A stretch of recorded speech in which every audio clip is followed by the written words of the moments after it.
Assalamualaikum warahmatullahi wabarakatuh. Pada pekan keempat ini kita akan membahas mata pelajaran bahasa Indonesia, yaitu tentang dongeng. Model pembelajaran yang dipakai yaitu cooperative learning.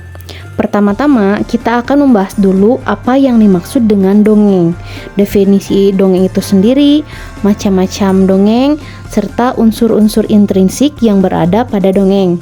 Setelah itu, anak-anak dalam kelas akan dikelompokkan menjadi beberapa kelompok kecil yang beranggotakan 5-6 orang. Setiap kelompok akan diberikan masing-masing satu LKPD yang berisikan dongeng yang berbeda. Setiap anggota kelompok harus membaca tentang dongeng yang berada di LKPD masing-masing. Setelah itu, mereka harus bekerja sama dan berdiskusi untuk menentukan unsur-unsur intrinsik yang berada pada dongeng tersebut. Selanjutnya, setelah mereka selesai berdiskusi dan menjawab semua tentang unsur-unsur tersebut, setiap kelompok akan maju ke depan secara bergantian dan mempresentasikan hasil dari diskusi masing-masing kelompoknya. Berikut adalah video pada saat pembelajaran di kelas. Assalamualaikum warahmatullahi wabarakatuh. Selamat pagi semuanya. Selamat pagi kelas 3. Kelas 3. Kelas 3. Kelas 3 apa kabarnya? Siapkah kalian untuk belajar?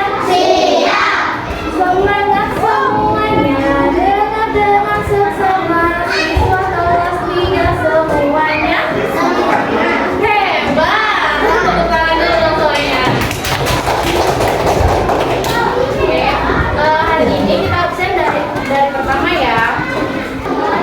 Alvin Maulana, Edwin Hadir, Anissa Hadir, Ayu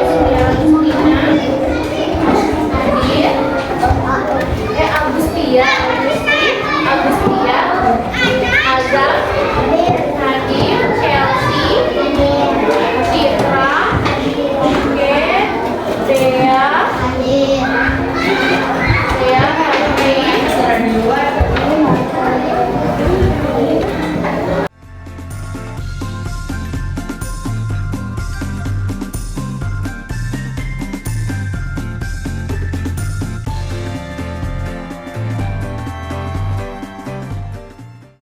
Hari ini kita akan belajar tentang dongeng. Ada yang tahu dongeng? Ada yang Timur Mas, betul. Salah satu dongeng ada Timur Mas. Ada yang tahu lagi apa? Bawang putih, bawang merah apa saya? Nggak ada. Kalau misalnya sebelum tidur ada yang pernah dibacain dongeng sama mama sama papanya? Dan kalau misalnya sebelum kesini ada yang pernah membaca buku dongeng? Dongeng itu apa sih? Hari ini kita akan belajar tentang apa itu dongeng, tentang macam-macam dongeng, dan kita akan mempelajari tentang fabel, yaitu dongeng tentang tumbuhan dan hewan. Untuk dongeng sendiri dongeng itu merupakan sebuah cerita yang tidak nyata atau fiksi. Biasanya itu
doang tentang supranatural, tentang dewa-dewa, ada dewa apa, itu maksudnya ke mitos atau mitos.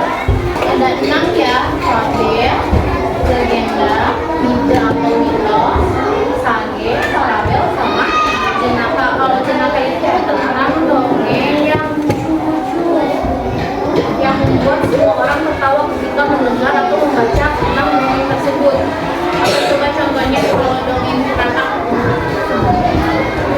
yang tahu halayan, lalu nah itu